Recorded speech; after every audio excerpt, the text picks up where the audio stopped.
Très bien, il est officiellement 14 heures, donc je déclare ouvert le webinaire centré sur le sujet de l'apprentissage des sciences par des ressources numériques. Alors, quelques éléments d'organisation pour tous. Déjà, un grand merci.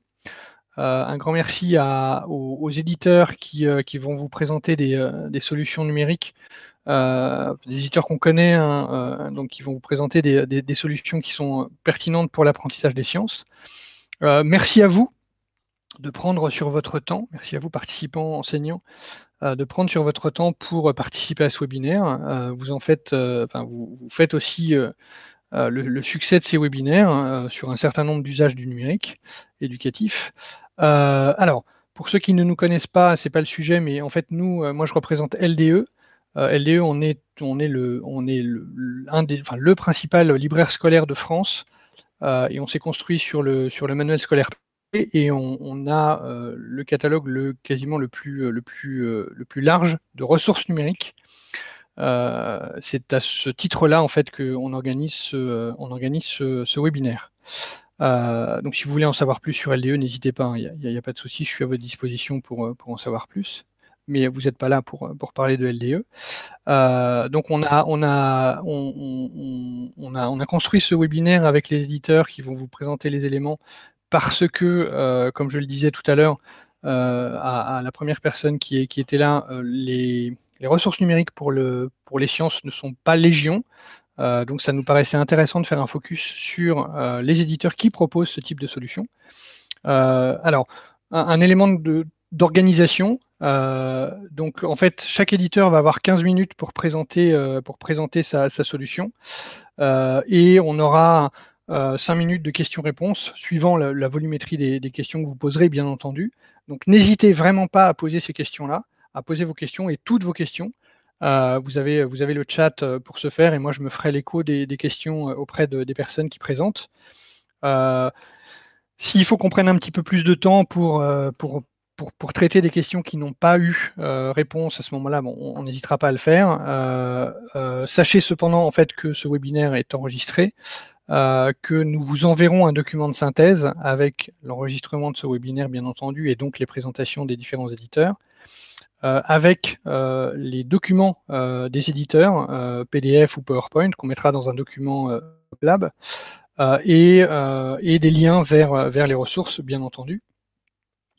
Donc vous aurez ce document à l'issue de ce webinaire aujourd'hui ou demain.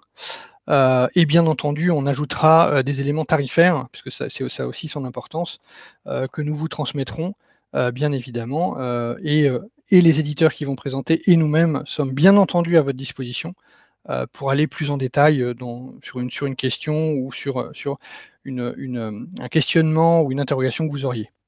Donc j'en ai fini. Donc moi je vais me mettre en retrait parce qu'il y a beaucoup de personnes qui sont animateurs, donc je vais couper ma caméra parce qu'on est limité en termes de nombre de caméras. Mais je suis toujours là. J'aurai le rôle le plus détestable possible, je serai le maître du temps, donc veuillez m'en excuser. Mais c'est pour que ce webinaire ne dérape pas en termes de timing. Je laisse donc la parole à Sandrine, qui représente la société eTop, qui va commencer. Et du coup, je vous donne la parole pour 15 minutes, Sandrine. C'est à vous. C'est parti, merci. Bonjour à tout le monde. Je vais déjà commencer par essayer de partager mon écran. Hop là, est-ce que vous pouvez me dire si cela fonctionne? Alors, pour l'instant, non. Ah, oui, tout à fait. Et vous voyez Gigascan, bibliothèque de l'âme de microscope numérisé? Alors, moi, je le fais. Bon, est-ce que les participants, est-ce que vous pouvez nous dire si vous voyez également l'écran? Parce que du coup, moi, je ne vous vois plus du tout. Je vous le dis. Ok, donc c'est bon. Visio, je ne vous vois plus. Tout à fait. Non, c'est bon. Je Je vous rassure, on voit votre écran. Très bien. Bon, donc l'objectif, voilà, je vous ai pas préparé une présentation PowerPoint parce que c'est un outil qui se voit très clairement. Donc l'objectif, c'est de vous présenter Gigascan, qui est un microscope électronique, on va dire virtuel, puisqu'il utilise les outils numériques que l'on a aujourd'hui à notre disponibilité, donc accessible depuis n'importe quel navigateur web, et qui référence en fait plus de 200 lames en biologie. Donc en biologie humaine, en biologie animale, en biologie végétale, mais aussi en microbiologie et en géologie. Donc, on a plus de 200 lames. Chaque lame est accompagnée de fiches scientifiques et de fiches pédagogiques. Donc, des fiches scientifiques qui sont à destination des élèves, de façon à pouvoir revoir un point de cours et faire le parallèle avec la lame qui est observée. Et des fiches pédagogiques pour les enseignants, pour orienter leur séance de cours. Donc, quand on arrive sur la page, donc je vais vous refaire tout le chemin en fait. Pour se connecter à Gigascan, vous vous connectez via un URL et vous aurez un mot de passe, un nom d'utilisateur et un mot de passe à renseigner. Une fois que vous renseignez vos identifiants, vous arrivez donc sur cette page d'accueil où vous avez donc l'ensemble des éléments que je vous ai énumérés. Petit aparté, vous avez aussi un certain nombre de documentations qui vont vous être proposées, notamment sur des vidéos, des images, sur comment les coupes ont été réalisées, comment fonctionne un scanner, comment fonctionne un macroscope, toute la technique des colorations aussi. Donc voilà, il y a tout un petit tas de documentation annexe qui viennent illustrer, on va dire, toute la partie microscope et comment on a sélectionné ces lames. En plus des lames qui vous s'offrent à vous. Donc, si j'entre si je prends la biologie animale par exemple, donc on va arriver sur l'ensemble des lames qui nous sont proposées en biologie animale. Donc, comme vous le voyez, donc elles sont rangées par ordre alphabétique. J'ai d'abord ma lame, avec ensuite une fiche pédagogique, une fiche scientifique et une fiche technique qui en fait reprend en fait l'ensemble des circonstances du prélèvement de la lame. Donc vous avez l'année de prélèvement, enfin voilà, vous avez tous les détails techniques. Donc ici, donc tout est rangé par ordre alphabétique. On a l'ensemble des lames qui sont proposées en biologie animale. Et ce que je vous propose, j'aime bien présenter notamment en biologie animale, par exemple, si je prends la testicule de rat, voilà, donc vous avez votre lame qui s'ouvre dans ce qu'on appelle un viewer. Le viewer, c'est une technologie qui va vous permettre en fait de zoomer dans cette lame et de passer de la taille de l'organe que vous avez ici, puisque c'est un testicule, jusqu'au niveau de la cellule, puisque je vais pouvoir zoomer et me déplacer dans cette lame, comme je le ferais sur un microscope classique, on va dire, à balayage, sauf que là, j'utilise mon ordinateur, et zoomer jusqu'à la cellule. Alors, je vais essayer de trouver, excusez-moi, des spermatozoïdes qui pourraient être bien visibles. Donc là, on voit bien les tubes séminifères qui abritent en fait les spermatozoïdes. Et donc, si je zoome, là, j'en vois. Donc, je peux zoomer. Donc, je suis partie. Ici, en haut à gauche, vous avez encore l'échelle de votre lame, c'est-à-dire que vous avez la visualisation de votre lame. Et ici, vous voyez le tout petit point bleu, c'est là où on se situe dans la lame. Et donc, si je zoome ou si je dézoome, mon petit point bleu, vous voyez, il augmente ou il diminue. Et je vais pouvoir aller voir ma lame jusqu'au niveau cellulaire, puisque là, je vois les cellules issues de la méiose qui deviennent des petits spermatozoïdes avec la tête et leurs flagelles.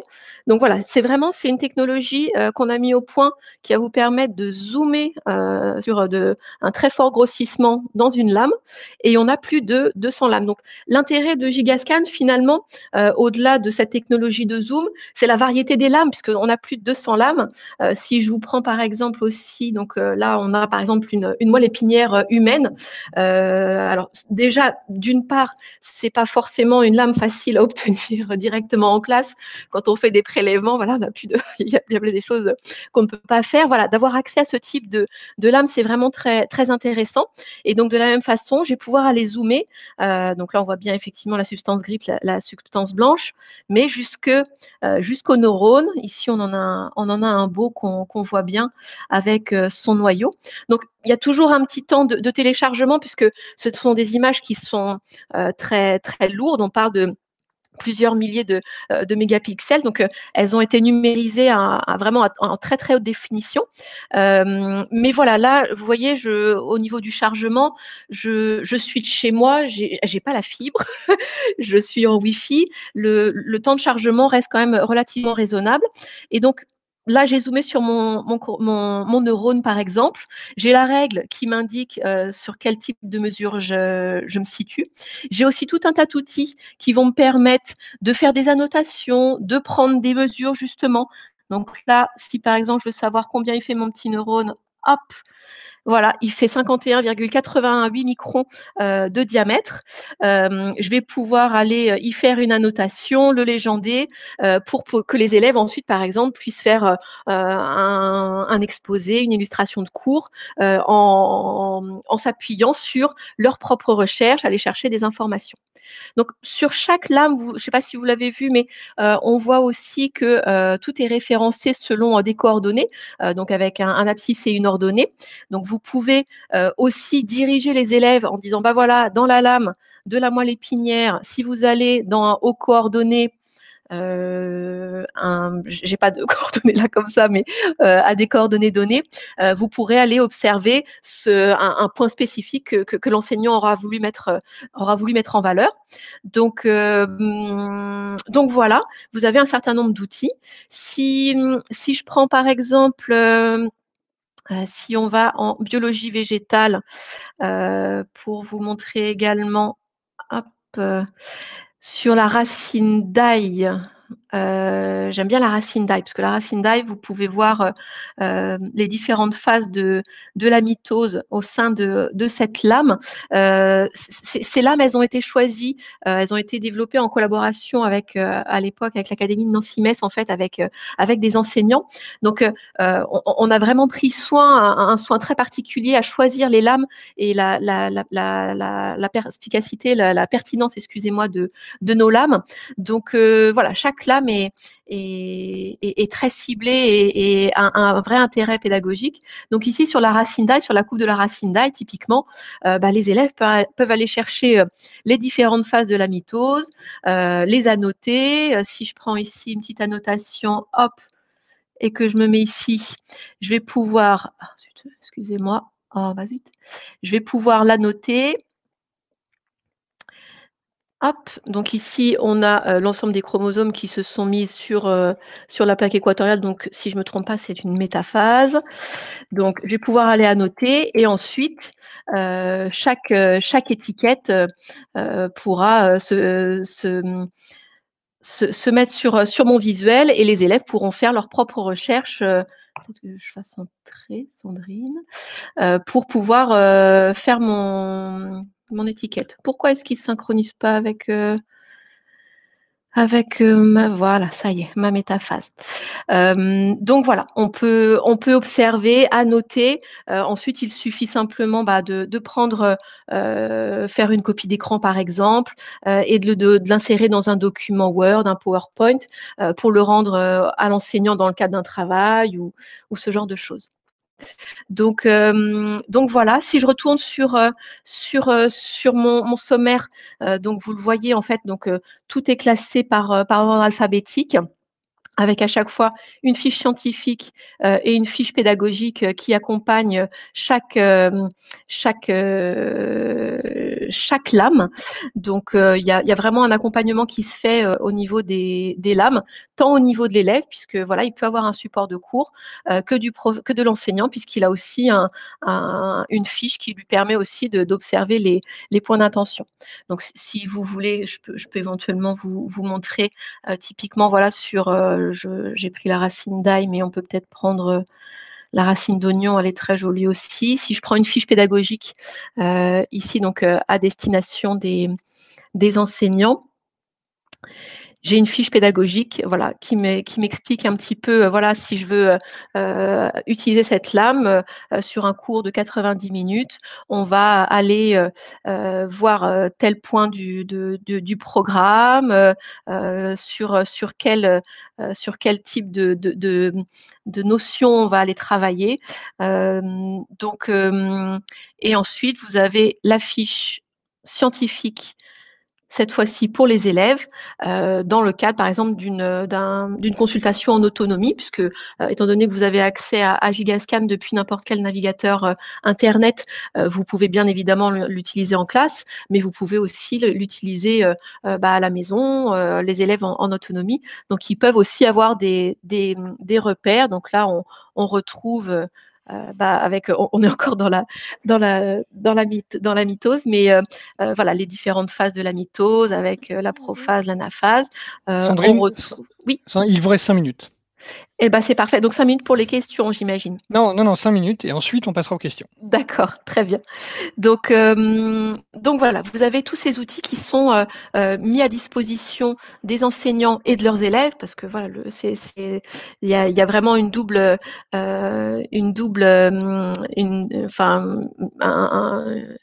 ah zut, excusez-moi, je trouve pas mes mots.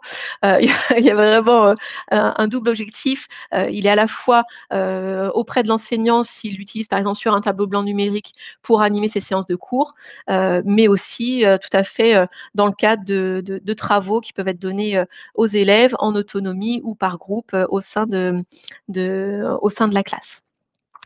Donc voilà pour l'ensemble des éléments. Si vous avez, j'ai envie de dire, certains, si vous avez des demandes plus particulières, si vous voulez voir quelque chose, une lame en particulier, je suis à votre disposition pour vous montrer éventuellement. Je suis plus à l'aise avec la biologie qu'avec la microbiologie et la géologie, mais si vous avez des questions, je pourrais essayer d'y répondre.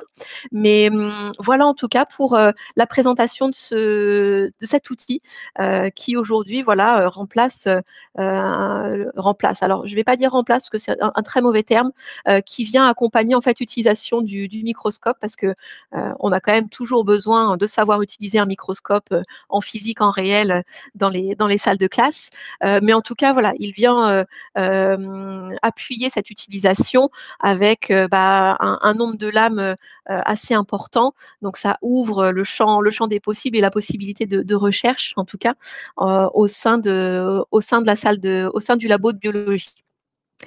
Donc voilà, je ne sais pas si vous voulez que je m'attarde sur une lame en particulier ou si vous avez d'ores et déjà des questions, ce qui pourrait... Alors, Vincent pose une question. Je voudrais bien voir les critères des fiches pédagogiques. Alors, bougez pas. Alors, si je prends... je vais prendre au hasard un karyotype humain anormal ou un qu'est-ce que je prends? Le cervelet humain. Fiche pédagogique. Il est lié un cerveau en plat. Donc, la fiche pédagogique. Donc, étudier le centre nerveux, les mouvements moteurs. Donc, ici, vous avez l'ensemble des critères, la rédaction, les évaluations, hop, les schémas qui viennent en support de la fiche pédagogique. Hop.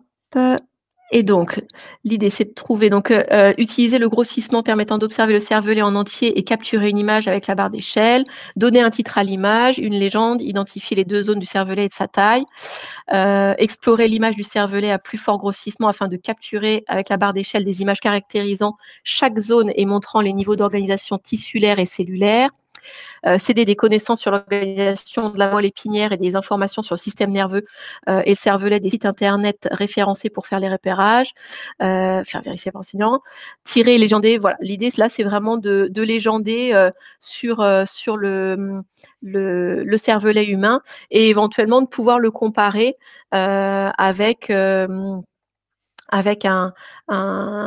cervelet qui peut être, puisqu'on a différentes lames, surtout en biologie. On peut avoir des tissus sains, par exemple, et des tissus malades.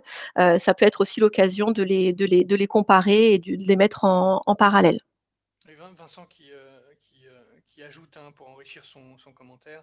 Oh, excusez-moi, je vous entends très mal. Pardon, excusez-moi, c'est de ma faute. Vincent enrichit son commentaire en disant qu'il est effectivement assez sensible aux critères de réussite ainsi qu'aux aides proposées aux élèves.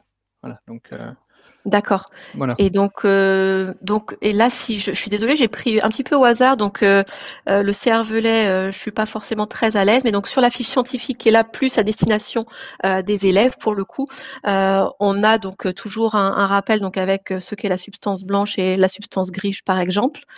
Et donc on a les points d'observation essentiels à faire lors de. Donc là, on a une belle légende de ce qu'est la substance grise, enfin voilà, de ce que les élèves peuvent observer sur la lame du cervelet. Donc voilà, je déroule un petit peu pour que vous puissiez voir comment c'est construit. Mais voilà, sur chaque lame, on a cette double information, on va dire, aussi bien côté enseignant que côté élève. Merci beaucoup. Du coup, Je vous en prie. on passe aux minutes, enfin aux 5 minutes dédiées aux questions et réponses. Alors, en attendant, on a déjà commencé avec la question de Vincent, que je remercie. Moi, j'avais une question qui est une question un peu organisationnelle, mais est-ce que du coup votre solution est compatible gare ou en état d'être connecté aux gares? Parce que En c'est un état, élément en état. D'accord, ok. exactement. C'est en train c'est en train de se faire. Donc à la rentrée scolaire prochaine, vous serez connecté aux gares. Alors, c'est l'objectif. J'espère qu'il sera atteint, mais c'est l'objectif. D'accord, ok. Très bien. J'avais une autre question, moi c'était, enfin n'hésitez pas, hein, aux participants à poser vos questions. Ce que vous nous avez montré, c'est l'outil qui est l'outil à disposition des enseignants, on est d'accord? Alors Ou oui, enseignants et ou élèves? et aux élèves, voilà, les élèves peuvent D'accord. également s'y connecter. Donc c'est ce que je disais tout à l'heure. En fait, vous avez un identifiant pour l'enseignant et un identifiant aussi pour les élèves. Donc si les élèves veulent se connecter depuis leur domicile parce qu'ils ont du travail à faire, un travail à réaliser depuis leur maison, voilà, il suffit, c'est encore c'est un bien grand mot, mais d'avoir une connexion Internet et depuis n'importe quel navigateur, vous pouvez y avoir accès. OK. J'en profite, hein, puisque les questions, parce que je crois que Marie, une des 2 Marie, puisqu'on avons 2 Marie qui nous écoutent, était en train de poser une question, je crois. Heu, vous avez parlé des lames, vous en avez parlé de 200 lames. Est-ce que c'est une collection finie ou est-ce que c'est une collection que vous enrichissez, enfin, sur un process, qui peut être mensuel ou annuel et cetera? Alors c'est une collection qui a vocation à être enrichie, tout à fait. Alors après sur une, base mensuelle, c'est clairement optimiste parce que, ça met beaucoup de temps à réaliser les lames et toute la numérisation, enfin voilà, il y a tout un travail. On a d'ores et déjà notamment, d'autres versions en fait. On a notamment, l'université d'Angers qui utilise, cette technologie avec d'autres lames qui sont les leurs. Donc on est aussi en capacité finalement de s'adapter. Aujourd'hui, ce produit-là, c'est celui qu'on propose au collège et au lycée parce que ça couvre le programme de ces cursus-là. Mais oui, oui, ce sont on a vocation effectivement à élargir le nombre de lames et de façon à pouvoir effectivement l'alimenter. Je dirais plus sur une base annuelle, voire biannuelle, que sur une base mensuelle. Mensuelle, c'est compliqué. Oui, enfin, je ne mesurais, enfin, en toute humilité, hein, je ne mesure pas le travail qu'il y a derrière, mais j'imagine qu'il est conséquent.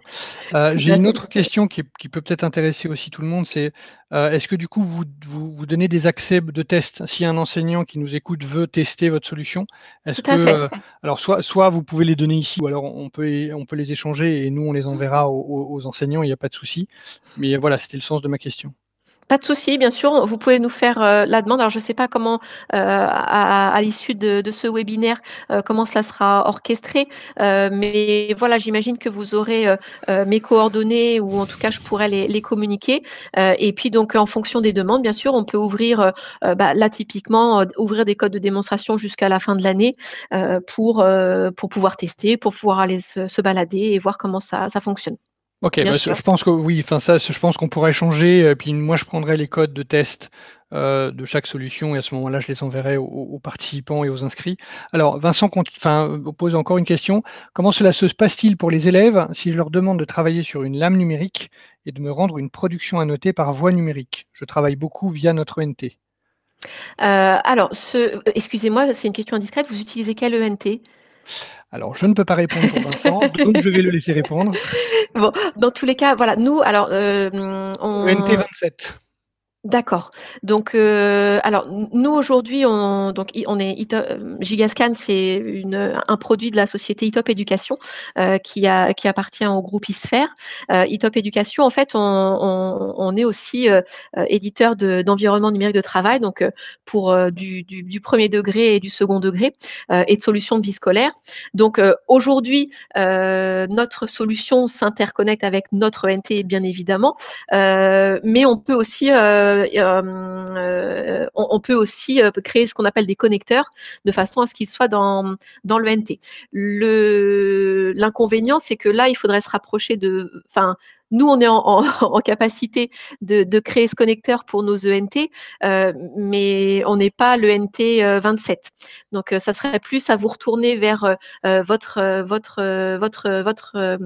éditeur d'ENT pour voir s'ils sont capables de s'interconnecter avec notre solution.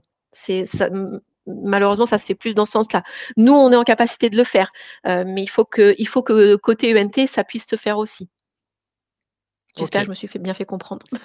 Alors, je l'espère aussi. Donc, je laisse Vincent vous. Okay, parfait. Très, très bien. Donc, merci beaucoup, Sandrine, de vous être prêtée à cet exercice. Merci à vous. Et bien entendu, je le répète aux participants, on vous enverra tous les éléments et des éléments de présentation et de liens également vers les solutions qui ont été proposées. Donc, du coup, donc, merci, Sandrine. Et du coup, je vais passer maintenant la parole à Léo Briand, qui est le représentant de la solution VitaScience. Et du coup, je vais lui laisser la parole en espérant que Léo est parmi nous. Alors pour l'instant, je vois le Teams de Xavier Thivet. Voilà. Léo, je viens d'activer ma caméra et mon micro, m'entendez-vous bien? Parfait, écoutez, très bien, tout va bien, on vous entend parfaitement. Donc Léo, vous avez 15 minutes. C'est parfait. Merci beaucoup. Donc je vais essayer de bien tenir le timing. N'hésitez pas à m'interrompre à tout moment avec les questions. Et j'essaierai de jeter un œil au chat. Et sinon, Olivier, je pense, pourra me faire remonter effectivement les questions s'il y en a. Tout à fait. Donc je vais essayer de partager mon écran pour que vous puissiez voir ce qu'il se passe. Hop. Voilà. Donc, normalement, vous devriez visualiser mon écran. Oui, tout à fait. Science et partage. Est-ce que c'est le cas ou pas? Oui, science et partage. Ouais. Parfait. Donc, on se retrouve actuellement là sur le site de VitaScience. Je vais vous partager le lien direct si vous souhaitez tout simplement suivre la présentation avec moi. Donc, sur le site VitaScience, on a 4 parties principales. Et aujourd'hui, je vais vous présenter plutôt les 3 premières. Donc, VitaScience est une jeune société qui a à peu près 3 ans, qui travaille avec le public scolaire, notamment en collège et en lycée.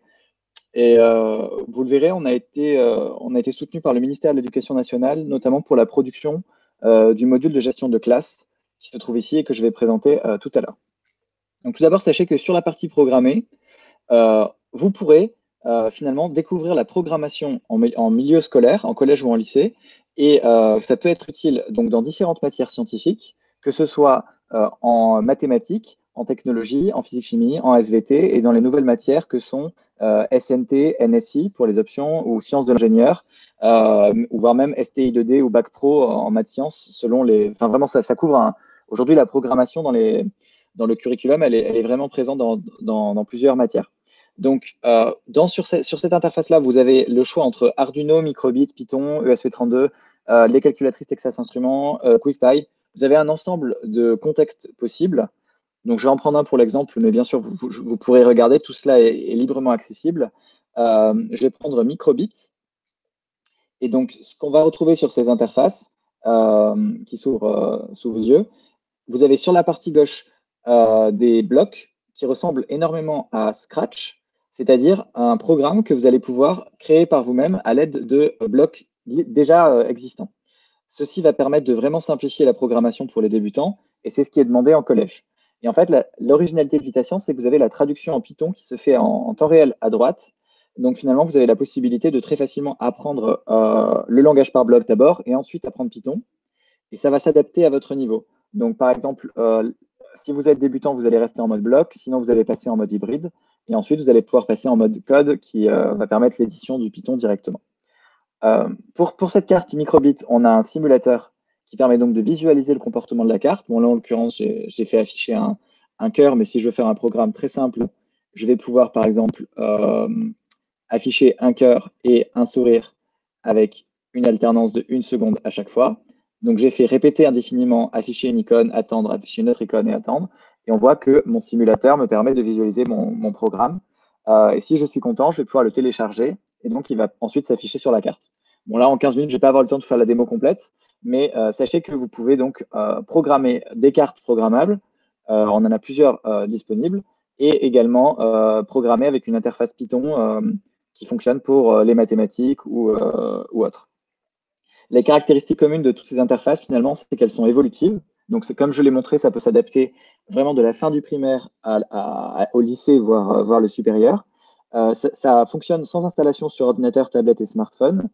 Vous avez vos projets qui vont pouvoir être enregistrés sur Internet dans le cloud et donc intégrer cette solution-là dans les cours ou les blogs déjà existants. Il faut savoir qu'on a fait notamment des partenariats avec plusieurs éditeurs. Donc, vous allez retrouver ces interfaces dans plusieurs manuels scolaires disponibles sur le marché, que ce soit Hatier, Delagrave, Magnard, le livrescolaire.fr ou autre. Vous allez retrouver l'interface DataScience directement intégrée dans celle-ci.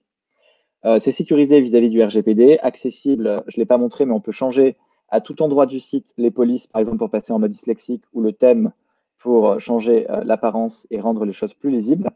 Et donc, c'est gratuit, cette partie programmée.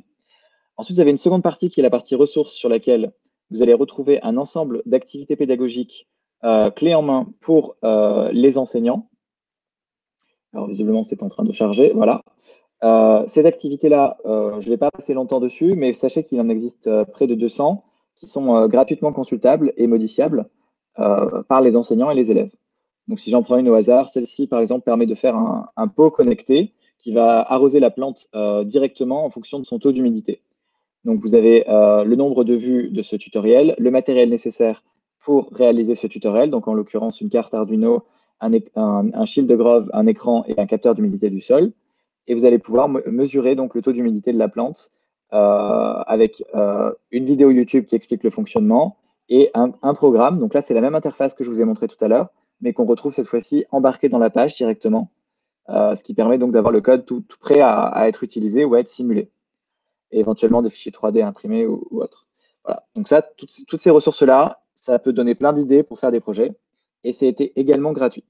Ensuite, on a une partie classe qui se trouve ici, qu'on a lancée assez récemment, au mois de mai, et qui permet donc de suivre l'avancée de ces élèves dans la progression sur les ressources et les activités de programmation que j'ai montré à l'instant. Donc c'est ça que je voulais vous présenter surtout aujourd'hui, puisque c'est dans ce contexte-là qu'on va pouvoir programmer. Donc, la façon dont ça se présente, c'est que vous allez devoir vous connecter à cette solution-là en tant qu'enseignant pour créer donc des activités, les attribuer aux apprenants et visualiser les résultats. Ça, c'est le concept de base. Donc, je me connecte. On me propose soit de rentrer un code classe en tant qu'élève. Donc, ici, c'est un code qui a été transmis par l'enseignant, soit de me connecter en tant qu'enseignant via mon compte, soit sinon de passer par le GAR. Il faut savoir que le GAR, on est vraiment là sur les toutes dernières phases de raccordement. Donc, ce sera prêt pour la rentrée scolaire, mais ce n'est pas encore prêt là pour cette fin d'année scolaire. Donc, vous pourrez accéder directement via les ENT à cette solution. Mais en attendant, vous pouvez vous connecter en tant qu'enseignant via cet onglet-là. Donc là, je vais me connecter avec mon compte personnel, hein, mais vous pouvez tout à fait vous connecter avec votre propre compte. Une fois que je suis connecté, j'arrive sur un espace de gestion de classe qui est en train de charger, voilà, où je vais pouvoir voir les corrections qui me restent à faire, les activités que j'ai pu créer, et j'ai la possibilité donc de visualiser notamment mes différentes classes. Et dans chaque classe, je peux voir qui sont mes élèves, où ils en sont sur les différentes activités, est-ce que c'est réalisé ou pas, inviter des nouveaux élèves soit à la main en les rajoutant sous forme de pseudonyme, soit en les invitant à l'aide d'un code d'invitation. Voilà. Et j'ai également accès à ce qu'on appelle un bac à sable, où on va retrouver l'ensemble des projets de votre compte que vous allez pouvoir ouvrir et modifier ou envoyer à vos élèves, et également un espace qu'on appelle mes activités, dans lequel vous allez avoir ce qu'on appelle les activités, c'est-à-dire des contenus multimédia avec du texte, des vidéos, des interfaces de programmation, on peut mettre des quiz, enfin tout un ensemble de ressources. Et vous pouvez également accéder via cette interface-là à la banque de ressources que je vous ai montré tout à l'heure, dans laquelle on retrouve toutes les activités publiques de VitaScience. Donc finalement, vous avez un espace de gestion de classe vraiment optimisé pour l'apprentissage de la programmation et qui va s'adapter à la fois au collège et au lycée pour tous les cas d'usage, que ce soit les cartes programmables, Scratch, Python, voilà, l'ensemble des cas d'usage qu'on peut avoir sur l'algorithmique et la programmation en milieu scolaire. Je vous montre très rapidement l'interface élève. On peut y accéder via ce bouton-là en tant que prof pour tester sous forme d'apprenant la classe. Donc la couleur de fond change, on est dans un espace qui cette fois-ci est de couleur verte. Et l'élève, lui, il a plus ou moins le même menu, mais c'est un petit peu différent. Il va pouvoir demander de l'aide à son enseignant avec les questions courantes et demander de l'aide. Il a accès à un bac à sable, mais qui est son propre bac à sable, donc il va pouvoir créer ses propres programmes. Donc par exemple sur Arduino, Microbit, Python, c'est la même chose que tout à l'heure en fait. Et il peut aussi voir les activités, mais cette fois-ci qui sont les activités attribuées par son enseignant. Donc elles sont triées, soit nouvelles, brouillon, en attente de correction ou terminées. Et comme ça, il peut consulter le travail qui a été réalisé et le travail qui reste à faire. Voilà. Donc, je vais me déconnecter pour vous parler rapidement du modèle commercial associé à tout cela. Sachez juste qu'on a un dernier onglet qui est l'onglet matériel, sur lequel vous avez accès à l'ensemble des produits, donc du matériel programmable que vous pourriez utiliser éventuellement en cours plus tard. Donc, on a des kits thématiques. Par exemple, ici, c'est un kit pour mesurer le CO2 dans votre classe, faire voler une montgolfière, mesurer la qualité de l'air ou la station météo. Voilà, on a tout un ensemble de kits thématiques et on est également revendeur de cartes bien connues que vous pouvez trouver ailleurs, mais qui sont par exemple Arduino, Microbit, tout ça, qui sont des cartes programmables et les robots ou accessoires associés. Voilà, donc en gros, on a une majorité d'utilisateurs qui viennent sur VitaScience pour programmer et consulter des activités. Tout ça, c'est gratuit. Une partie qui achète du matériel, mais c'est vraiment pas obligatoire, c'est seulement si vous souhaitez. Et une partie également qui utilise l'outil de gestion de classe, qui est notre grande nouveauté et qui permet de vraiment simplifier le travail avec les élèves. Bon, Léo, il reste encore 5 minutes, donc tout va bien. Parfait. Et si je peux me permettre, j'ai déjà vu voler la montgolfière, c'est assez impressionnant. Donc la montgolfière, effectivement, ouais, c'est quelque chose qui... c'est notre activité la plus répandue. Si je la montre une toute petite seconde, il y a à peu près 600 classes qui l'ont faite pour l'instant, en France surtout. Donc c'est un kit qui permet de construire une montgolfière qui est assez grande en fait. On ne se rend pas forcément compte parce que le carton n'est pas forcément très grand. Mais la montgolfière, elle fait 30 mètres cubes environ. Et vous avez la possibilité de la piloter, de mettre des capteurs d'altitude, de CO2, de température dans la nacelle pour prendre des mesures pendant le vol. Donc ça fait une expérience vraiment mémorable pour les élèves avec quand même des aspects scientifiques, que ce soit en programmation, en captation de données, analyse de données et les principes physiques qui entourent la mécanique et la thermodynamique de la montgolfière. Voilà. Et donc, je voulais vous présenter pour finir la question de l'abonnement au module de gestion de classe, qui, comme je le disais, a été réalisé avec le soutien du ministère de l'Éducation nationale. Donc ici, vous avez le modèle qui est proposé, commercial, à savoir que pour une classe avec un enseignant, c'est proposé gratuitement, c'est-à-dire que vous pouvez tester avec une de vos classes en tant qu'enseignant. Et ensuite, on a deux formules. Donc, une formule illimitée pour un enseignant qui correspond en fait à un abonnement pour un enseignant avec jusqu'à 400 apprenants. Donc, normalement, vous n'avez pas plus que 400 apprenants. Enfin, en France, en tout cas, normalement, c'est pas autorisé. Et vous pouvez donc, avec ça, avoir un compte illimité en tant qu'enseignant. Et sinon, vous avez la possibilité d'avoir une formule équipe pédagogique qui va être illimitée pour un établissement entier, qui dépend bien sûr de la taille de l'établissement et de l'ambition pédagogique qui est assortie à cela. Sachez que donc ces abonnements-là, vous pouvez y souscrire directement depuis le site de notre partenaire LDE qui a eu la gentillesse de nous inviter aujourd'hui. Et que si vous êtes dans la région Grand Est, vous avez la possibilité de bénéficier de cette offre donc VitaScience via le cadre du projet Lycée 4.0. Donc on a fait une petite bannière là-dessus si cela vous concerne. Voilà. Donc, je vais juste récapituler rapidement.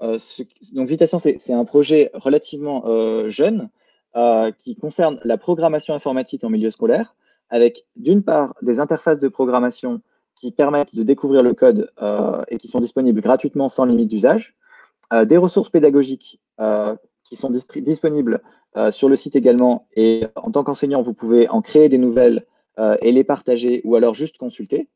Un module de gestion de classe qui permet de faciliter l'usage donc de ces interfaces et de ces ressources en milieu scolaire en lien avec donc le GAR et les ENT.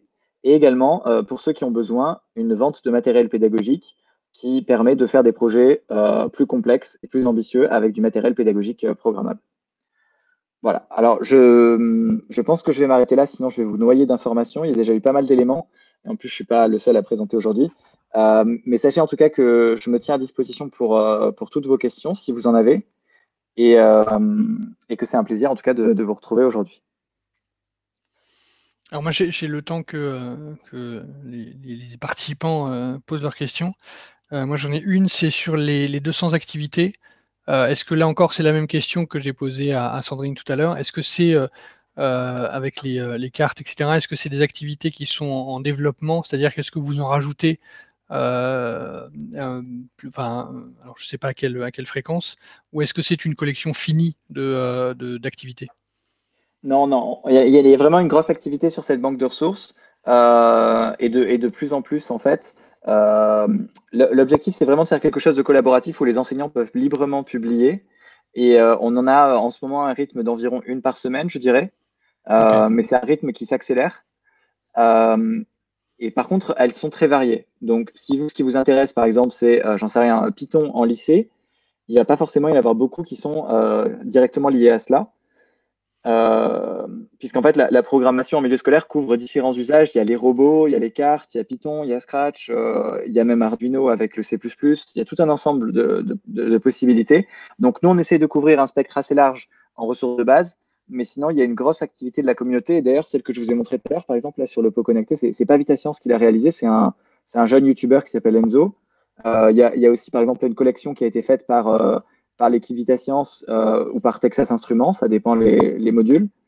Donc finalement, vous avez une assez grosse activité avec des nouvelles choses chaque semaine. Et si vous-même, vous avez des choses, n'hésitez pas à nous contacter pour qu'on vous aide à les publier et à les partager avec la communauté. Bah, merci beaucoup. Alors, si vous avez encore des questions, je vous laisse quelques temps pour les écrire. Merci en tout cas Léo de cette présentation. Bien évidemment, la présentation, le lien fera partie du document qu'on va vous envoyer. C'est ce que je dis à chaque fin de présentation.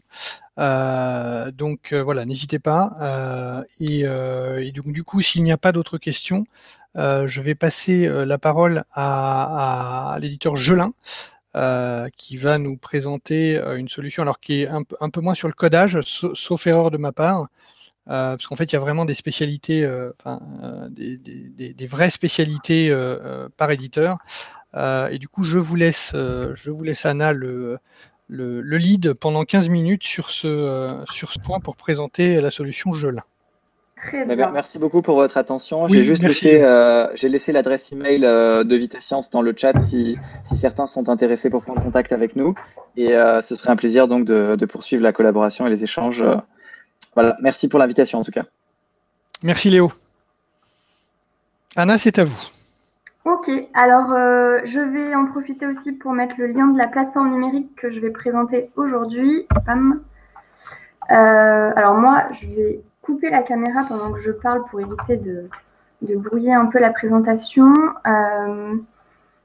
Je vais partager mon écran. Vous m'entendez bien, hein? Oui, tout à fait, on vous entend bien. Ok, super. Alors, tac.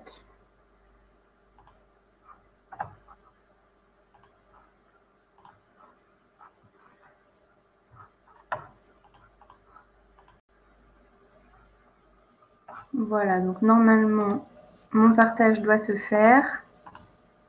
Oui, c'est bon. Super, bon bah, c'est parti.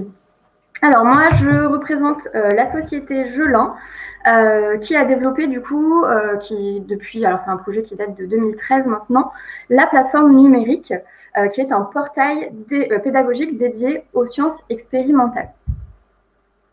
Alors, dans un premier temps, je vous présenterai la plateforme numérique, les ressources qui y sont disponibles et comment on accède à ces ressources et à ces services. Alors, comment se présente la plateforme numérique Gelin? Déjà, qu'est-ce que c'est? C'est un espace unique qui est dédié aux sciences expérimentales, au sens large, qui contient à la fois des ressources, des applications innovantes et des outils pour expérimenter, pour apprendre et pour réviser. Elle est spécialement conçue pour les professeurs et les élèves de SVT, de physique-chimie, que ce soit au lycée ou au collège. Et donc, elle a été développée en tant que véritable outil pédagogique pour transformer les activités pratiques en véritables projets scientifiques, pour développer la démarche d'investigation, pour favoriser le travail en autonomie des élèves et permettre la réalisation de projets en faisant des sciences dans la classe, mais aussi en dehors. Et c'est ça qui est intéressant. En fait, les ressources numériques, elles vont s'adapter à tout type de support à partir du moment où vous avez un accès à Internet. Donc, ça peut être un smartphone, une tablette ou un ordinateur.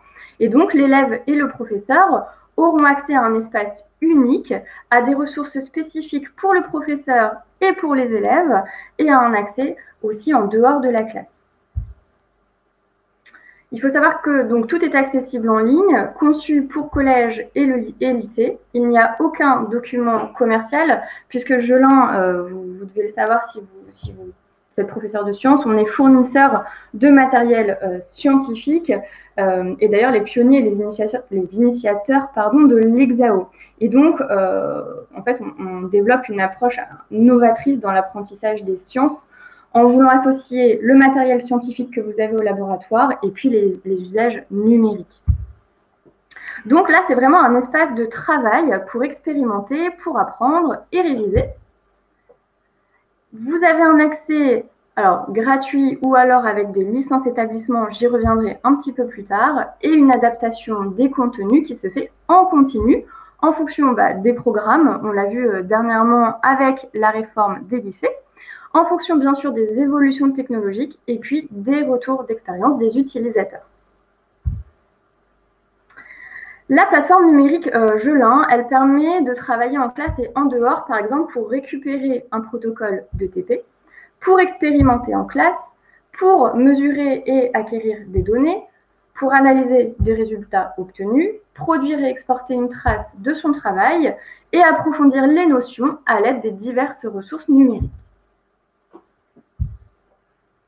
Donc, on va avoir une diversité d'utilisation. La plateforme, elle va pouvoir être utilisée, par exemple, en classe pour une investigation par binôme, une investigation plutôt par groupe, donc plutôt collective, ou bien par le prof pendant un exposé ou un cours.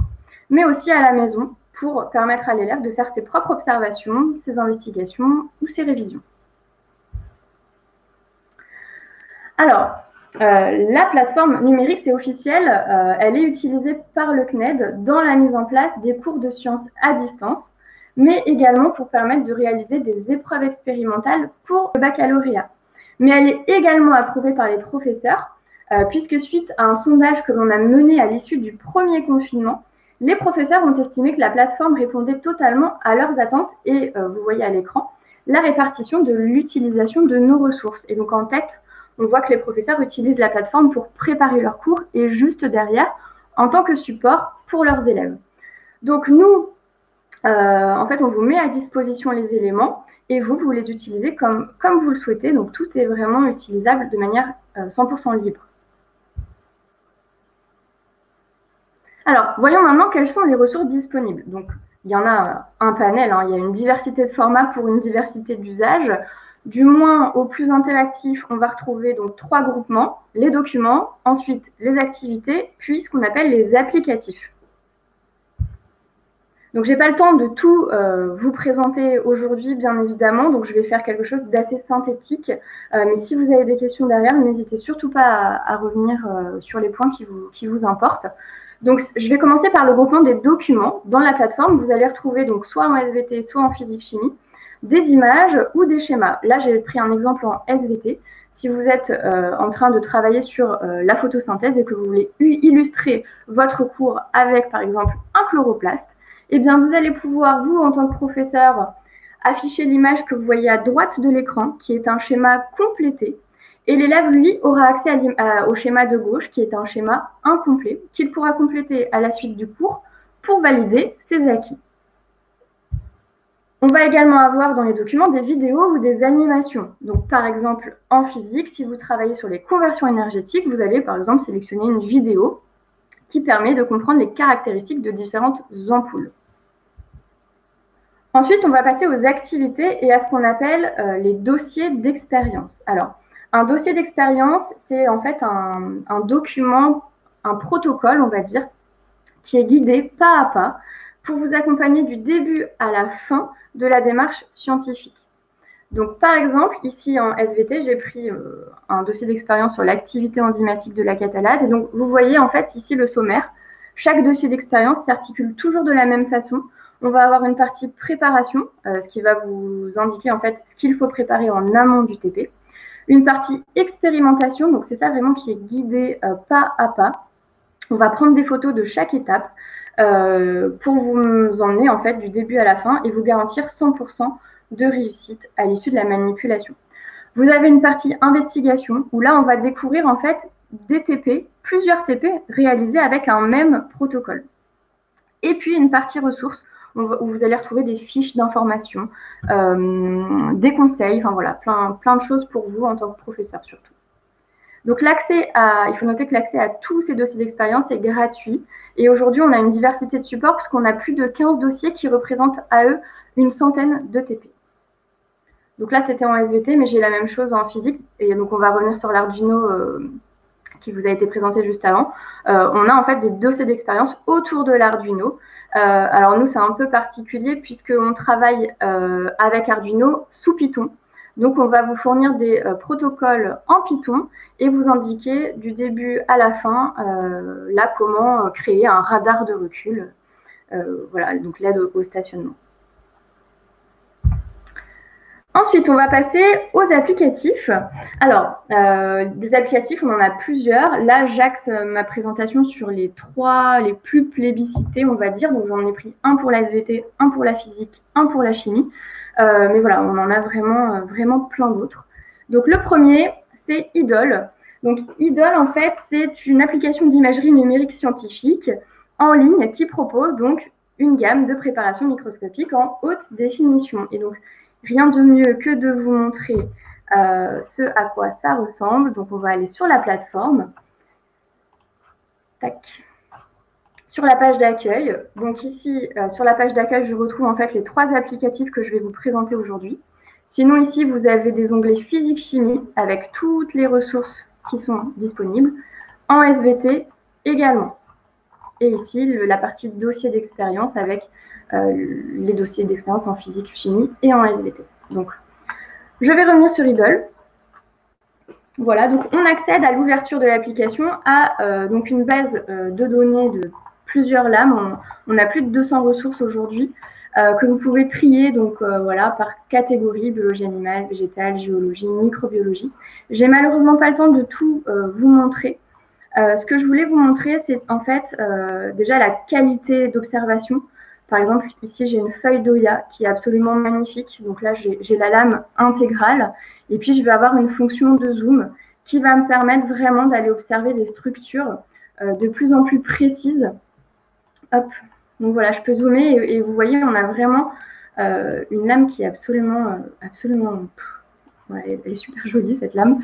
Vous avez ici un centre d'investigation, donc avec des outils de comptage, de mesure et de comparaison, si on veut comparer la même lame ou bien 2 lames différentes.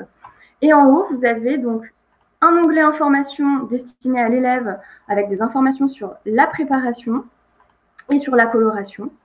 Et ici, un onglet aide avec des informations sur ce qu'on est en train d'observer. Donc là, c'est l'organisation d'un stomate. On a voilà, des informations sur l'ouverture et la fermeture des feuilles. Et puis, une clé pour identifier les tissus. Et je vais avoir la même chose. Pas de souci. Je vais avoir la même chose en géologie avec la possibilité, ça c'est hyper chouette, donc de comparer une lame en lumière polarisée et en lumière polarisée analysée. Et donc, je vais pouvoir faire varier l'angle de polarisation pour venir observer en fait mes minéraux. Et avec l'onglet Aide, l'élève va avoir accès à une clé de détermination dynamique. Donc, en sélectionnant en fait ce qu'il observe, il va pouvoir ensuite par élimination retrouver le minéral qu'il recherche. Donc, par exemple ici, un quartz. Voilà. Donc, je ne vais pas m'attarder parce qu'on a d'autres ressources à vous présenter, mais voilà, si vous avez des questions, je pourrais y revenir. Tac. Alors maintenant, deuxième application plutôt pour la physique qui s'appelle Cineris Web. Donc Cineris Web est un outil d'analyse de mouvement et de traitement de données. Donc c'est plutôt pour le mouvement. Donc pareil, hop, je vais vite fait sur la plateforme pour vous montrer un petit peu à quoi ressemble Cineris Web. Et donc à l'ouverture, je vais avoir une banque de données également, mais cette fois de vidéos pour la mécanique, avec des mouvements de chute, des mouvements circulaires, paraboliques, rectilignes, etc., etc. Donc je vais en prendre une au hasard.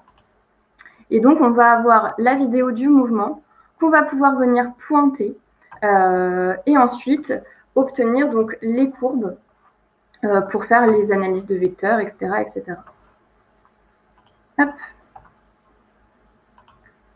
Troisième applicatif, LabWeb. Alors ça, c'est un outil plutôt intéressant si vous faites de l'hexao, puisqu'il vous permet de traiter, de modéliser et d'annoter vos courbes hexao, dont l'acquisition a été faite précédemment avec vos consoles.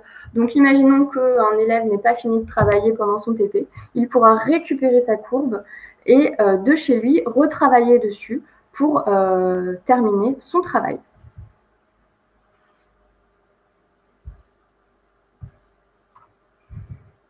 Alors, comment accéder à ces ressources et bénéficier des services? Donc, pour cela, il faudra commander un abonnement à la plateforme numérique sur le site donc, de LDE en faisant une recherche avancée dans nos catalogues, catalogue numérique public, et puis rechercher par éditeur Gelin. L'abonnement pour le collège, il est à 59 € par matière. Une fois que vous avez la licence, donc c'est une licence annuelle, il y a un nombre d'enseignants et d'élèves qui est illimité. Pour le lycée, l'abonnement est à 199 € à l'année. De même, c'est une licence annuelle avec un nombre d'enseignants et d'élèves illimité. Donc, une fois que vous avez la licence, tous les professeurs pourront créer leur compte et tous les élèves également. Et chaque élève sera rattaché à son professeur.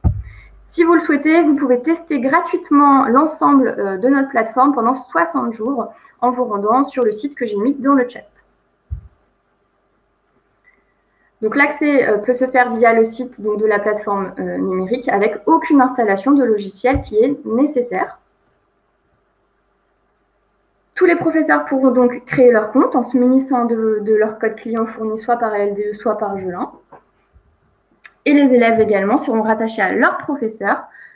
Chaque professeur a un pass numérique qu'il communiquera à ses élèves. Et quand l'élève va créer son compte, il va rentrer le pass numérique de son professeur et il sera directement rattaché au compte client du professeur. En résumé, la plateforme numérique, c'est donc plus de 225 activités, des lames numérisées en haute définition, des banques de données, des vidéos, des schémas. C'est un partenaire officiel du CNED. Ce sont des nouveaux dossiers d'expérience à venir. On met à jour la base de données. Ça permet d'assurer la continuité pédagogique. C'est compatible GARE et RGPD et validé par les professeurs. Voilà, donc merci pour votre attention. Hop. Je vais essayer d'arrêter le partage. Tac. C'était parfait à 10 secondes près. Ah, parfait. C'était parfait. Alors, est-ce qu'on pourra voir l'intégration de la plateforme dans le CNED? Alors, ça fait déjà partie, en fait. On est déjà partenaire du CNED avec la plateforme numérique. Ok. Bravo pour ce partenariat, en tout cas, avec un pouce levé. Moi, j'ai une question que je pose quasiment à tout le monde.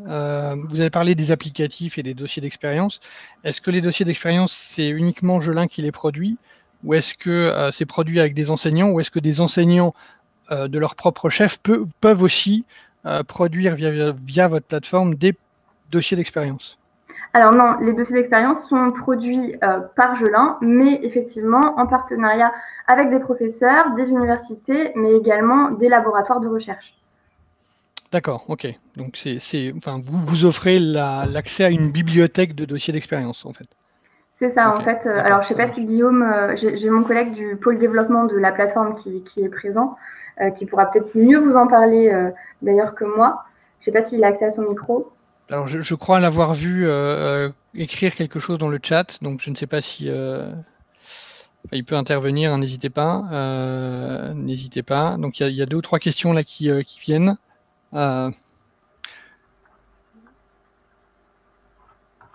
Et du coup, ce que vous nous avez montré, effectivement, c'est l'accès enseignant, hein. On est d'accord. Alors, moi, j'ai montré l'accès. Alors, non, en fait, l'accès enseignant et élève va être à peu près similaire. Sauf qu'effectivement, les ressources pour les enseignants seront différentes. Par exemple, voilà, là, je vous ai montré un des schémas qui était complété. L'élève, lui, aura accès au schéma incomplet.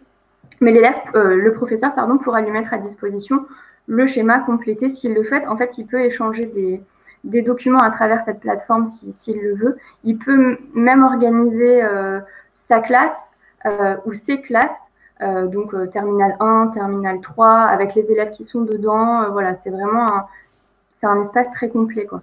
D'accord. Alors, Guillaume, vous pouvez intervenir, hein, comme vous êtes animateur, normalement, vous devriez avoir accès au micro. Et bien évidemment, Guillaume rajoute, bien évidemment, nous recrutons en permanence des auteurs avec un grand point d'exclamation. Voilà, donc avis aux propositions, avis à ceux qui le souhaitent. Donc, voilà. Alors, je ne sais pas si vous avez d'autres questions. Merci en tout cas, Anna, de vous être prêtée, là encore, à cet exercice. Merci à vous pour l'invitation. Je vous en prie. Donc du coup, s'il n'y a pas d'autres questions ou pour laisser le temps aux personnes de poser leurs questions, donc on est sur le timing, on est parfait. Et donc du coup, pour terminer ces présentations, je vais donner la parole à EduClever, qui là encore va présenter sa solution sur l'apprentissage des sciences. Alors du coup, est-ce que la personne qui doit intervenir est là? Oui, bien sûr, elle est là. Donc c'est Jean. Bonjour Jean, bienvenue. Bonjour Olivier, bonjour à toutes, bonjour à tous. Donc voilà, je vous laisse du coup, sans plus attendre, 15 minutes, et je me permettrai d'intervenir au bout de, quand il ne restera plus que 5 minutes. C'est à vous. D'accord, merci. Alors, simplement pour rapidement préciser les choses en termes de cette présentation, autour de la plateforme Enseignio, qui est que je présente aujourd'hui, je vais pouvoir vous détailler les contenus qui sont disponibles en sciences, alors sciences au sens large, puisque EduClever est un éditeur de contenu numérique scolaire parascolaire.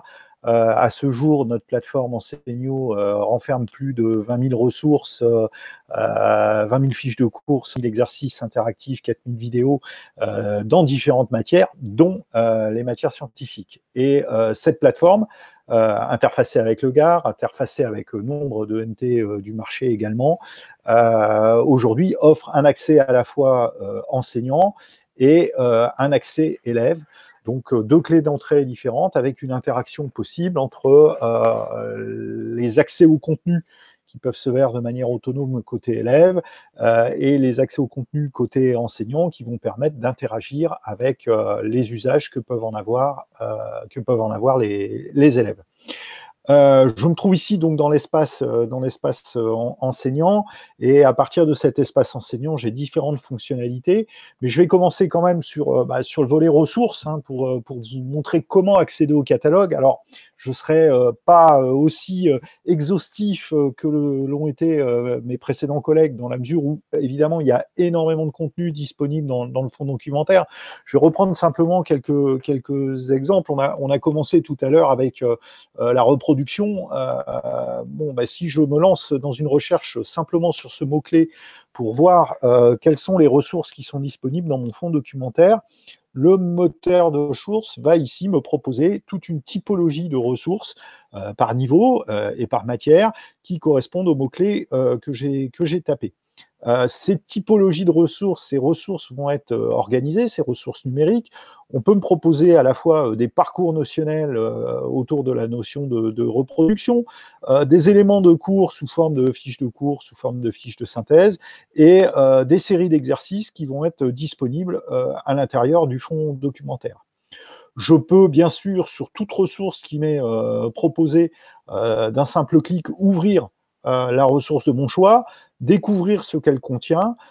Sur les fiches de cours ou les fiches de synthèse, on va bien sûr avoir un certain nombre d'éléments texte et d'éléments imagés qui vont venir enrichir les ressources.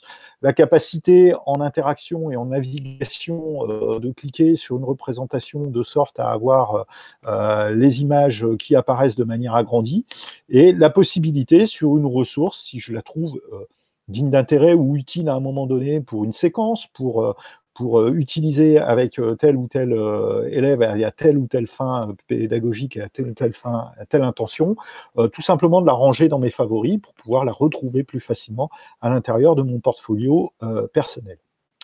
J'ai une autre façon de naviguer dans le catalogue de contenu, puisqu'ici, je retrouve donc les intentions. C'est aussi de naviguer tout simplement par arborescence, où là, je peux retrouver l'ensemble des niveaux de classe qui m'intéressent, et à l'intérieur de ces niveaux de classe, eh bien, retrouver les matières qui font sens pour moi. Donc ici, sur les sciences, par exemple, sur le niveau 3e, je vais retrouver sciences et vie de la Terre, physique, chimie, etc., etc. Et à l'intérieur de mes notions, retrouver les chapitres du programme avec des compléments de ressources également qui peuvent être indexés par notre équipe éditoriale et qui sont soit en provenance du web, et pas forcément en lien, mais complémentaires avec le programme, et puis un petit fond documentaire de vulgarisation, puisqu'on a l'ensemble des vidéos de Fred et Jamy, spécialement réalisées à notre attention, dans un format court qui aide à introduire des notions qui vont être présentes, bien entendu, à l'intérieur du fond documentaire. De la même manière, je peux donc avoir une représentation de mes ressources sous forme de liste ou sous forme de vignette et retrouver le détail de ces ressources. Toujours la même méthode, je peux avoir un aperçu de la ressource si je le souhaite directement depuis la navigation à l'intérieur du moteur de recherche. Toujours lorsque je suis en exploration, je vois qu'évidemment, je vais avoir également des contenus en terminale et pour le lycée, seconde, première, terminale générale, où je vais également pouvoir retrouver ici les spécialités, comme par exemple la science de l'ingénieur, et retrouver à l'intérieur les différentes thématiques qui me sont à disposition. En informatique et programmation, je retrouverai ici un corpus de ressources articulées autour de 16 parcours notionnels, une dizaine de fiches de cours, et puis une variété de typologies d'exercices qui vont permettre de mettre l'élève en activité. Ces ressources qui me sont donc proposées ici, j'ai évidemment la capacité de les découvrir et de les utiliser ensuite à des fins pédagogiques différentes. Je peux très bien simplement décider à un moment donné d'utiliser un exercice ou une forme d'exercice simplement en support d'une séquence en présentiel et décider de projeter la ressource en classe. Et là, de fait, depuis mon compte, j'accède à l'exercice et je peux de cette manière-là l'utiliser. Donc là, par exemple, en algorithmie.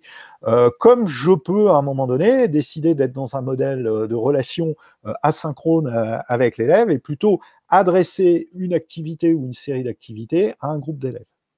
En l'occurrence, je vais pouvoir, à l'intérieur de mon catalogue de ressources, soit aller choisir des activités clés en main qui ont été prééditorialisées et construites par EduClever autour de la notion dans laquelle je suis en train de me promener, et auquel cas je vais retrouver ici la liste de ces parcours notionnels et pouvoir directement avoir un aperçu de celle-ci si je le souhaite, avec ce que comprend la séquence, donc là en l'occurrence une ressource formative et une série d'exercices à trous et de QCM pour vérifier les compétences.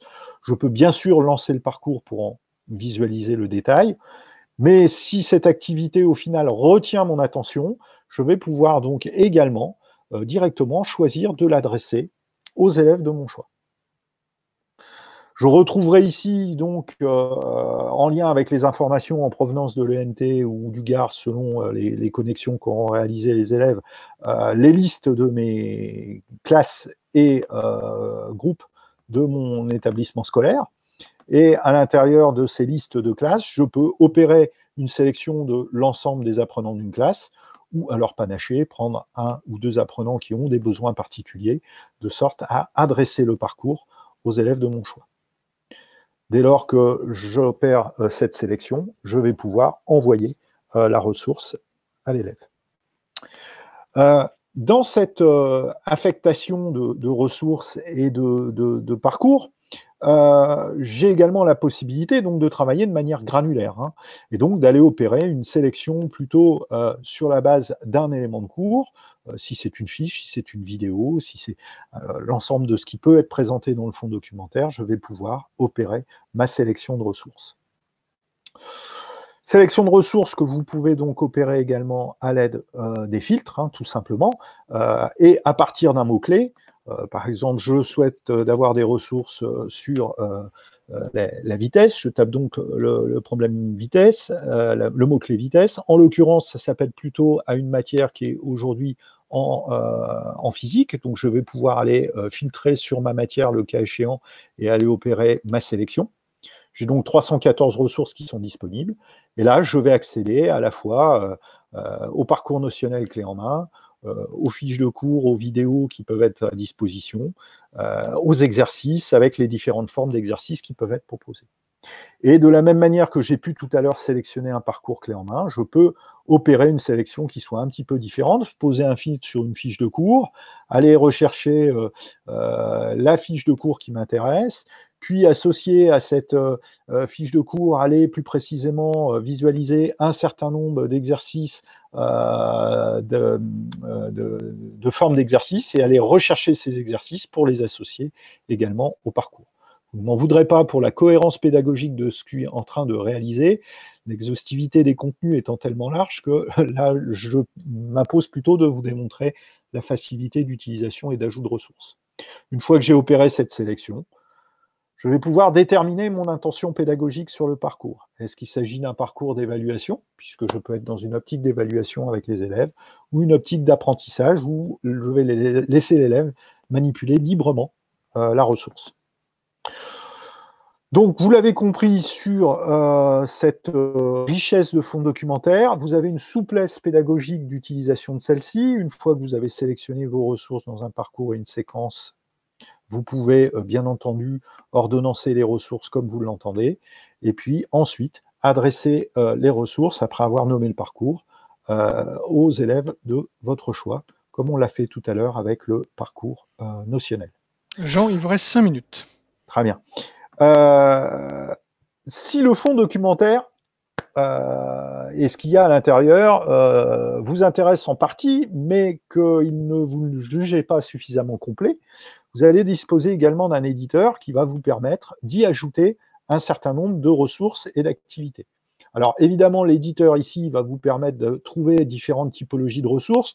Je ne le détaille pas dans ses fonctionnalités, mais en revanche, ici, je vois 2 formes de typologies qui peuvent être intéressantes pour les sciences, les mathématiques, la physique, la mécanique.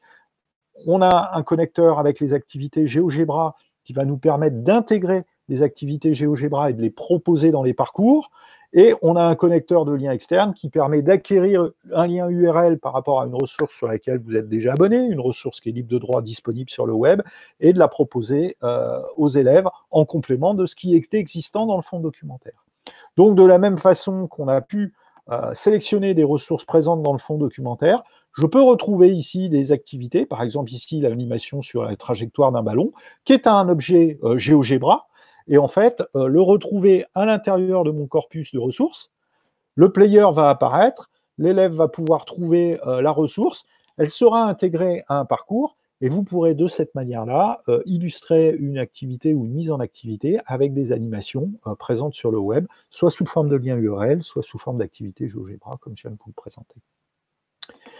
Côté élève, et pour en conclure quand même sur l'interface de l'élève, lorsque l'élève, lui, est dans son environnement, il peut bien sûr choisir de s'évaluer avec les ressources qui sont disponibles sur les différents chapitres, en descendant tout simplement dans un chapitre, en sélectionnant une thématique bien précise et ensuite un chapitre, il va disposer ici d'un quiz qui va lui permettre d'accéder à un test de positionnement sur un test de connaissance sur ce qu'il maîtrise sur le sujet qu'il a choisi d'aborder. Évidemment, ce quiz et cette auto-évaluation qu'a réalisé l'élève, l'enseignant en aura le rendu et le suivi dans son espace de suivi au travers des tableaux de bord qui lui permettront de découvrir la progression et les résultats de son élève. Et ensuite, éventuellement, de lui prescrire un certain nombre de parcours, tels qu'on l'a vu tout à l'heure, et de suivre les résultats de ces parcours pour l'ensemble de sa classe et l'ensemble de ses élèves. De la même manière, l'élève, lorsqu'il est dans son espace, retrouvera également les parcours qui lui sont adressés par les enseignants, ici dans la rubrique « À faire », et pourra donc, comme on l'a fait tout à l'heure pour définir et utiliser une fonction, démarrer le parcours, progresser au fur et à mesure à l'intérieur de son parcours avec les différentes ressources qui sont ici à disposition et qui ont été éventuellement sélectionnées par l'enseignant, et compléter les résultats qui seront visibles également dans la partie et dans l'espace de travail de l'enseignant. Voilà, donc très synthétiquement ici, la présentation de l'espace élève et de l'espace enseignant. Autour du fonds documentaire présent dans le catalogue de ressources et clé en main dans les différentes matières liées au domaine des sciences, et puis avec une complétion possible grâce à l'éditeur de ressources mis à disposition de l'enseignant qui peut créer ses propres supports, activités, à partir de ressources présentes sur les web, à partir de ressources présentes dans GeoGebra ou à partir de l'éditeur d'exercices et de supports présents dans la plateforme. Je vous écoute s'il y a des questions. Merci Jean. Je ne sais pas s'il y a des questions. Alors, moi j'en ai eu une. Alors peut-être que c'est quelque chose que vous avez dit, mais je pose la question quand même. L'élève a un accès en autonomie au fonds documentaire?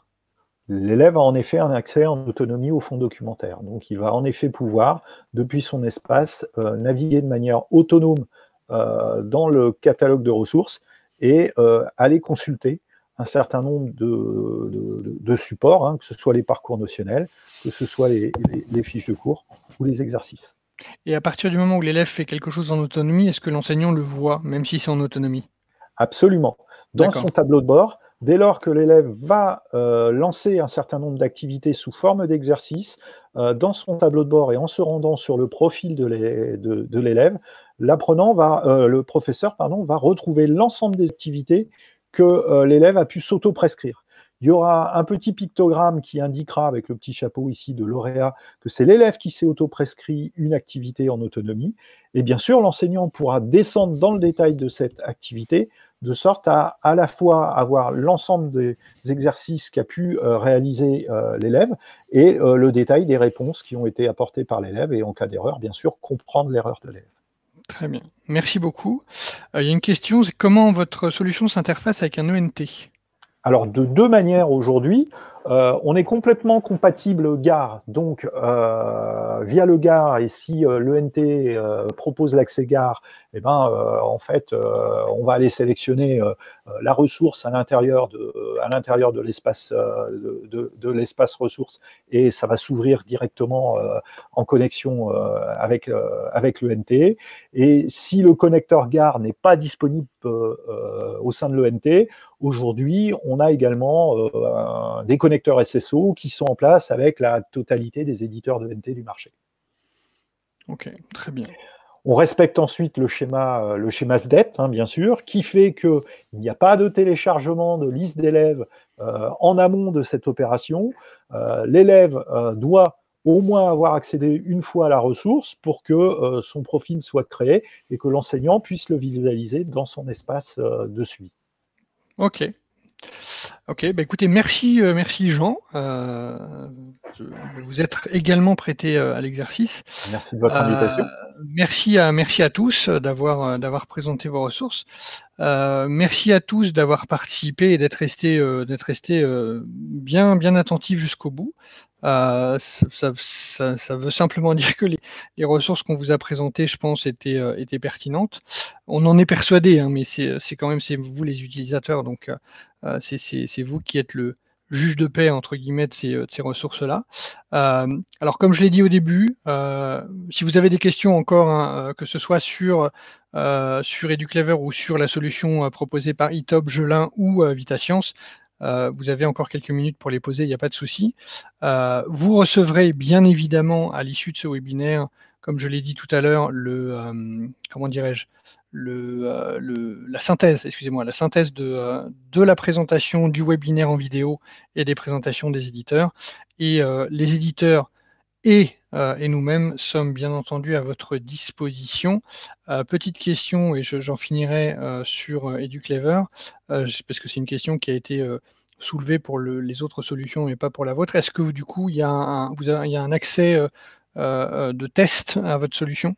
Oui, absolument. Il suffit de vous adresser soit à Olivier, soit à nous-mêmes directement pour obtenir un code de démonstration. On vous fournit un code personnel enseignant et élève, de sorte à ce que vous puissiez jouer avec les deux profils, et les accès sont valables pendant 1 mois. Alors, je vais mettre dans mon, pour être tout à fait limpide, je vais mettre dans mon dans le fil de discussion mon adresse email. Donc, n'hésitez pas en tant que participant, si vous souhaitez ces codes de test. Bien évidemment, il n'y a pas de souci. On pourra vous faire, enfin moi je pourrais vous les transmettre. Sandrine, bien évidemment de eTop, souligne que sur les demandes de démonstration, vous pouvez directement la contacter, bien entendu, et aller sur gigascan.fr. Voilà. Donc merci beaucoup, merci à tous. Je vous libère. On a tenu à peu près les délais, hein, puisqu'il est 15h20. C'était 20 minutes par personne. On a duré 1h20. Donc on a vraiment tenu les délais.